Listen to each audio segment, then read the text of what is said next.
संबंधित सगळी आवश्यक डॉक्युमेंट जोडलेली आहेत आणि तहसीलदार काय करतात, वेळ काढून धोरण ठेवतात.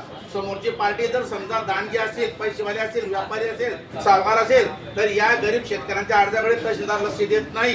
हे चुकीचं आहे आणि म्हणून हे लोक जे आहेत ते खेड्यावर नवीन कलेक्टरकडे धडकी मारतात. कलेक्टर पुन्हा यांना तहसीलदारकडे पाठवतात. तर याबाबत मी अनेक वेळा आमदारांनाही फोन केला, तहसीलदारांना फोन केला, पण आपल्याकडे जे आमदार असो, काही तुमचे इतर पक्षाचे नेते असो, यांना या कायद्याची माहिती नाही. हे ठोंबे जातात मुंबईला, मजा मारतात नुसते. आता बावनकुळे साहेबांनी जो काही कायदा बनवलाय ते आमदारांनी अभ्यास केला पाहिजे का नको? अरे तुम्हाला अकला नसतील तर तुम्ही पीए ठेवा ना. आमदार बनून गेले दारू मटण पैसे वाटून झाली आणि तिथे कायदे बनायला गेले. अरे तुम्हाला बनलेला कायदा माहिती का रे? हो मूर्खांनो, तिथे काय कायदा बनवणार तुम्ही? म्हणून मी असं म्हणतो, जळगाव जिल्ह्यातील आमदारांनो, जो कायदा विधानसभेत बनला, जे अभियोजन विधानसभेत दिलं, जो GR काढला, त्याचा अभ्यास करा.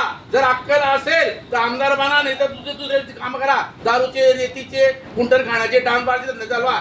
आमदाराला कलेक्टर इतकं ज्ञान पाहिजे, आमदाराला SP इतकं ज्ञान पाहिजे. कोणता बी उठतो ठोंब्या, दारूवाला, रेतीवाला, डांगबारवाला आणि कुशल म्हणतो मला निवडून द्या, हे चूक आहे.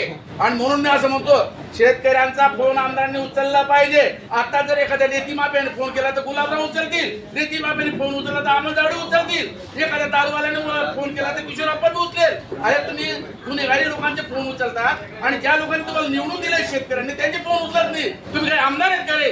म्हणजे तुमच्या आम्ही 2-4 500 घेतले म्हणून काय आमचे हात कापला गेला का? खबरदार, 5 वर्ष तुमची जबाबदारी आहे. तुम्ही चांगल्या मार्गाने निवडून येऊ, वाईट मार्गाने निवडू.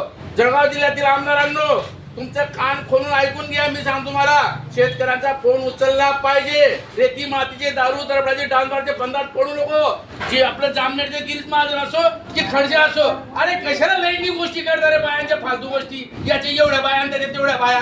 अरे महाजन आणि खडसे कधीतरी लोकांच्या कामाच्या गोष्टी करणार आहे? डोके फिरले का तुमची? साठी गेली, नाटी गेली तुमची. म्हणून मी असं म्हणतो, शेतकऱ्यांच्या प्रश्नांना हात घाला, एकमेकांवर आरोप करू नका, हे चुकीचं आहे. आणि म्हणून मी बावनकुळे साहेबांना पण बोलतो, तुम्ही इथे कायदे बनवतात आणि तुमच्या आमदारांना इकडे कायदे राबवता येत नाही. काय उपयोग त्या लोकांचा? म्हणून तुम्ही ताबडतोब GR असेल, काही कायदा बनवला असेल, तहसीलदाराला पाठवा, प्रांताला पाठवा, कलेक्टरला पाठवा, मला पण पाठवा.